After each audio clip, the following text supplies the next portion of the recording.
अस्सलाम वालेकुम and welcome to alpha ईदी securities, one of Pakistan leading stock brokerage firms. मैं हूं शुजा कुरैशी मार्केट रैप के साथ। तो आज एज एक्सपेक्टेड मार्केट में हमने मंदी देखी और वॉल्यूम्स भी कम हो गए। जो मैं पिछले हफ्ते आपको बता रहा था कि पिछले हफ्ते बुध जुमेरात और जुम्मे को 3 दिन लगातार 150 मिलियन शेयर से ज़्यादा काम हुआ था। आज हमने देखा है कि चूँकि जो दो बड़ी खबरें एक्सपेक्ट की जा रही थी वीकेंड पे वो नहीं आई। इनफैक्ट नेगेटिव खबर फैला दी गई कि जी टॉक्स फेल हो गई हैं IMF और हुकूमत के दरमियान। तो उससे हमने देखा कि सेंटिमेंट काफ़ी बेरिश हो गया और आज मार्केट में हमने मंदी देखी। At one point in time दो 370 पॉइंट्स मार्केट नेगेटिव थी, वहाँ से रिकवर हुई और फिर पॉजिटिव भी हुई, 160 प्लस पॉइंट्स पॉजिटिव हुई। लेकिन टूवर्ड्स एंड चूँकि हमने देखा कि वॉल्यूम्स नहीं आ रहे थे, तो जब भी वॉल्यूम्स कम होते हैं तो मार्केट नीचे स्लाइड कर जाती है। तो आज हमने KSE 100 इंडेक्स में सिर्फ 102.2 मिलियन शेयर्स का काम देखा। और जैसे मैंने भी बताया कि पिछले जो 3 ट्रेडिंग सेशन थे उसमें 150 मिलियन शेयर से ज़्यादा काम हो रहा था। और जो आज का मार्केट ने लो बनाया वो 44,442 का था और हाई 44,990। तो क्लोजिंग हुई है 192 पॉइंट्स डाउन 44,629 पे। तो अभी कोई 3 घंटे पहले एक जो न्यूज़ है उसकी वेबसाइट पे हमने शौकत तरीन साहब का स्टेटमेंट भी देखा। उन्होंने एक दफ़ा फिर ये इस खबर को कहा कि ये गलत खबर है कि टॉक्स फेल हो गई हैं। उन्होंने वही बात रिपीट की जो मैंने सुबह बता भी दी थी, जो मीडिया में आ चुकी है, कि फेडरल सेक्रेटरी फाइनेंस अभी भी वाशिंगटन में ही है और उनकी जो है वो टेक्निकल लेवल पे टॉक्स कंटिन्यू करेंगी। और इनफैक्ट शौकत तरीन साहब को कोट करके उसमें लिखा गया है कि वो समझते हैं कि in the next few days positive outcome होगा इन टॉक्स का। सो ये अब जो है ऑफिशियल स्टांस है हमारे adviser to the prime minister on finance and revenue, क्योंकि अब वो उनका जो 6 महीने की मुद्दत थी ख़त्म हो गई तो उनको एडवाइज़र अपॉइंट कर लिया गया है। तो ये अब है सूरत हाल। तो I guess we just have to wait it out. और जैसा कि मैं कह भी रहा था कि देखिए डिप्स पे भी बाइंग बनती है। तो हमने इनिशियली जब मार्केट ने जो फॉल दिखाया 370 और पॉइंट्स का, वहाँ पे एक्यूमुलेशन कुछ कुछ नज़र आई और इंडेक्स में फिर इजाफा हुआ। और अगर हम स्पेसिफिक स्टॉक प्राइसेस की बात करें तो ऊपर भी गई। मैंने ऑयल मार्केटिंग कंपनीज के हवाले से कहा था कि चूँकि ये प्राइसेस बढ़ गई हैं और इकट्ठा 10-10.5 रुपये का इंक्रीज़ किया है सिर्फ पेट्रोल की प्राइस में, फिर बाकी भी जो पेट्रोलियम प्रोडक्ट्स हैं उनकी प्राइसेस को बढ़ाया गया, तो ये इन्वेंट्री गेंस अच्छे मिल सकते हैं।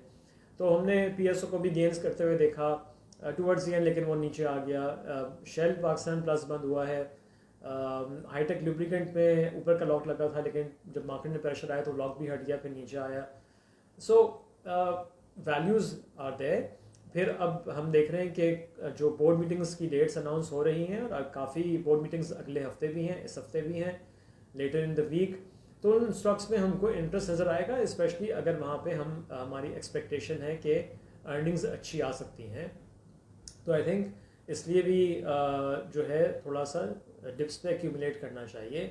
ऑलरेडी जो कुछ सेक्टर्स के रिजल्ट आ गए हैं, मैंने सुबह मेंशन किया था, बाद में हमने अपने सोशल मीडिया प्लेटफॉर्म पे पोस्ट भी कर दिया था रिजल्ट्स। एंग्रो पॉलीमर का अनदर 3 रुपीज़ का interim cash dividend Engro polymer ने अनाउंस किया, 3 रुपीज़ एंड 43 पैसा की अर्निंग क्वार्टर की, थर्ड क्वार्टर की।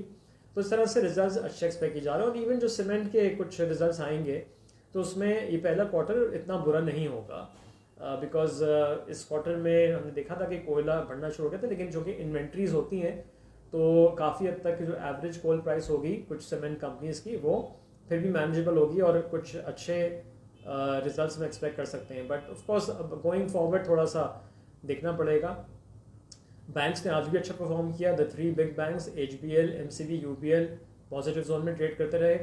फिर जो मैंने आपको उस दिन फ्राइडे को कहा था कि रिटर्न ऑफ द बिग 5, उसमें OGDC, PPL ने आज भी अच्छे गेंस दिखाए।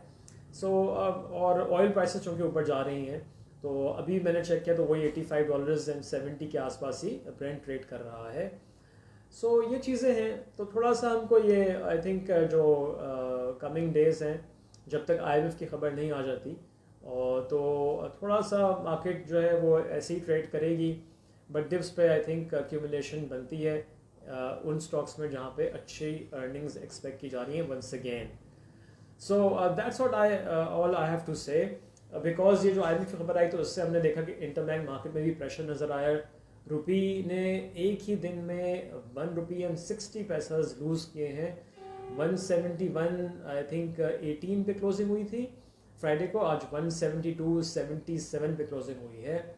अच्छा, हो भी सकता है कि ये एकदम से कुछ आज ज़्यादा बाइंग हो, बिकॉज डोंट फॉरगेट के परसों से, अब कल तो छुट्टी है, स्टेट बैंक ही बंद होगा, 20th से जो स्टेट बैंक ने डिसाइड किया था, जिससे मैंने सवाल भी उठाया था कि जी ये जो डॉलर अफगानिस्तान जा रहे हैं, अफगानिस्तान कोई डॉलर लेके जा सकता है, उस पर जो नए रूल्स हैं स्टेट बैंक के वो स्टार्ट हो जाएंगे जब वेंसडे को जब दोबारा से मार्केट्स खुलेंगी। सो मे बी हो सकता है कि आज उसकी वजह से लोगों ने पहले से ही काफ़ी बाइंग कर ली हो। सो वी मे सी कि गोइंग फॉरवर्ड थोड़ा सा रुपी गेन कर सकता है इन द कमिंग डेज, एक तो इस वजह से भी, और अगर IMF से हमारी जो डील है वो हो जाती है और वो खबर भी आ जाती है। So let's hope for the best, मैं यही कह सकता हूँ, और we'll see and wait out. जब तक कॉशियस ही रहना है, और जैसे मैंने सुबह भी कहा था कि गेंस पे जो है अगर मार्केट ऊपर जाती है तो प्रॉफिट ज़रूर बुक करने हैं। So with that I will and here. Have a nice evening. इंशाल्लाह कल परसों मुलाकात होगी, कल छुट्टी है बिकॉज ऑफ 12 रबीउल अव्वल, तो वेंसडे को इंशाल्लाह मुलाकात होगी। टेक केयर, अल्लाह हाफिज़।